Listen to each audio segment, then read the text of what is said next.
আমরা বটি দিয়ে আলুটাকে এরকমভাবে কেটে নিচ্ছি পাতলা করে। আপনারা চাইলে গ্রেটার হয় না, ওই গ্রেটারে যে ওপরে বড় অংশটা থাকে সেটা দিয়ে আপনারা ভালো করে ছুলে নিতে পারেন। আমরা এরকমভাবে কেটে এই যে গামছাতে, এটা ধোয়া আছে, এবার এটাকে গামছাতে রেখে জাস্ট একটু মুছে নেব। এরকম ভাবে এটাকে আমরা রেখে দিয়ে এরকম করে মুছে নেব। দেখতে পাচ্ছ কতটা পাতলাভাবে কাটা হয়েছে, এই দেখো। ব্যাস, এগুলোকে আমরা এবারে এরকমভাবে মুছে নিয়ে এগুলোকে এবারে তেলে এবার ডিপ ফ্রাই করে নিলেই হয়ে যাবে আমাদের আলুর চিপস। আমরা কোনো ডিজাইন করিনি, ঘরে খাবো বলে। আপনারা যদি চান তাহলে গ্রেটার দিয়ে ডিজাইন করে নিতে পারেন কাটার দিয়ে, কিন্তু আমরা আর কোনো ডিজাইন করি না। আর কতটা পাতলা হয়েছে দেখতেই পাচ্ছেন, গামছার এপার থেকে ওপার দেখা যাচ্ছে। আপনারা যদি না এরকমভাবে কাটতে পারেন তাহলে অবশ্যই গ্রেটার দিয়ে ডিজাইন করে নেবেন। আমরা ঘরে খাবো বলে কোনো ডিজাইন করিনি। এই যে এরকমভাবে সব কটাকে আমরা কেটে নিয়ে সব মুছে নিয়ে শুকনো করে নিয়ে তারপর ডিপ ফ্রাই করে নিলেই হয়ে যাবে আলুর চিপে। চিপে চিপে এগুলোকে ভালো করে এরকমভাবে মুছে নিতে হবে। নিয়ে এর যে গায়ে যে জলটা থাকে না, সেটাও শুকনো করে নিতে হবে। আমরা গোটা, এই দেখো পাখার হাওয়াতে আলু উড়ছে, এতটা পাতলা করে কাটা হয়েছে যে আমরা গামছাতে রাখতে গামছার এপার ওপার পর্যন্ত ও দেখা যাচ্ছে। তো এটাকে এবারে তেলে ফ্রাই করে নিলেই হয়ে যাবে আমাদের আলুর চিপস, দোকানের মতন। এবারে আমরা কড়াইতে তেল দিয়ে আলুগুলোকে দিয়ে লাল লাল করে ভেজে নেব, তবে কিন্তু লাল করে ভাজতে হবে। আলুগুলো সব একটার ওপর আরেকটা চিপকে গেছে, তো সেগুলোকে ভালো করে আমরা খুলে নিচ্ছি খুন্তি দিয়ে। ঠিক এইভাবে খুব সুন্দর একটা লালচে কালার চলে আসবে ভাজতে ভাজতে। তো ততক্ষণ এরকমভাবে তেলের মধ্যে কিন্তু এরকমভাবে নাড়িয়ে চাড়িয়ে ভালো করে ভেজে নিতে হবে। দেখতে পাচ্ছ আলুটার কত সুন্দর কালার হয়ে গেছে। এবার কিন্তু আমরা তুলে নেব, লাল হয়ে গেছে। যেগুলো একটু সাদা সেগুলোকে আবার তেলে দিয়ে, যেগুলো একদম লাল হয়ে গেছে সেগুলোকে কিন্তু আমরা তুলে নিচ্ছি। তো ভালো করে তেল ঝরিয়ে তুলে নিচ্ছি।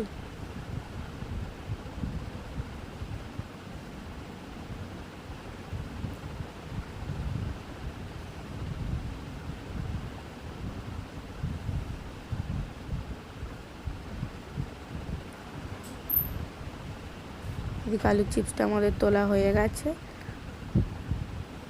আবার কিছুটা আলু চাপিয়ে দিয়েছি কড়াইতে ভাজবার জন্য। এগুলোকে একটুকে খেলিয়ে দিতে হবে।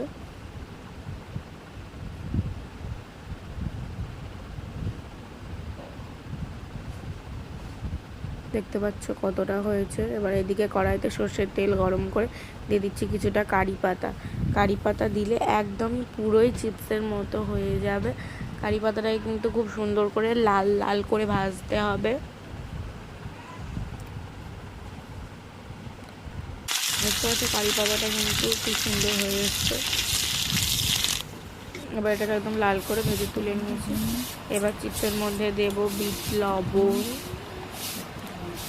জিরের গুঁড়ো, লঙ্কার গুঁড়ো অল্প করে, এবারে দিয়ে ভালো করে মিক্স করে নেব। এর তলায় কিন্তু কারি পাতাটা রয়েছে। কতটা ক্রাঞ্চি হয়েছে তোমরা দেখে বুঝতেই পারছো আওয়াজটা শুনে।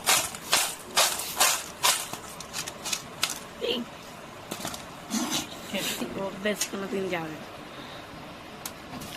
কারি পাতাটা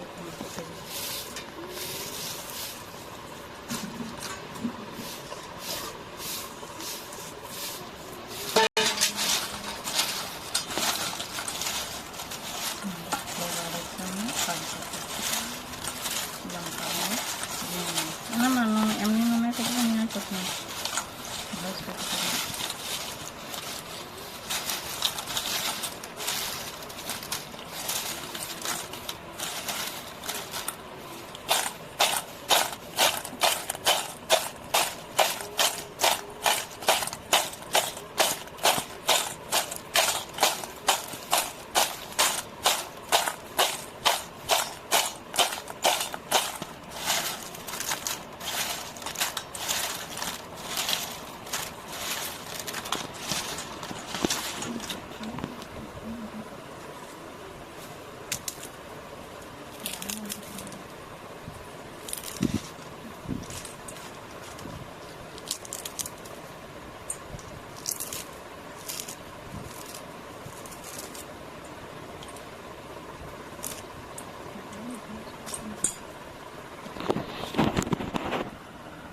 দেখতে পাচ্ছ কতটা ক্রাঞ্চি হয়েছে,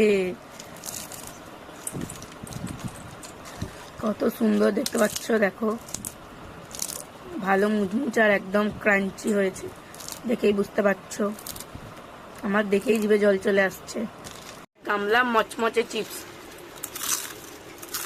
কি ক্রাঞ্চ হয়েছে দেখা চিপে।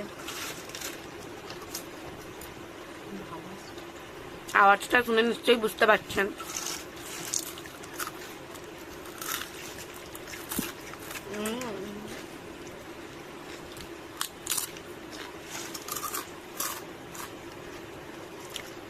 কালারটাও দেখুন, পুরো যেমন দোকানে যেরকম থাকে, যেমন চিপসের কালার হয়, পুরো সেরকম হয়ে গেছে। তাও দুটো আলুতে এত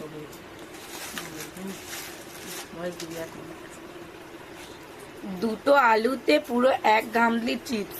আমার বোন তাই কিছুটা খেয়ে নিয়েছে, তাও দুটো আলুতে দেখো কতটা পরিমাণে চিপস হয়েছে, আর কতটা ক্রাঞ্চি, কতটা মুচমুচে, আর টেস্টও জাস্ট অসাধারণ।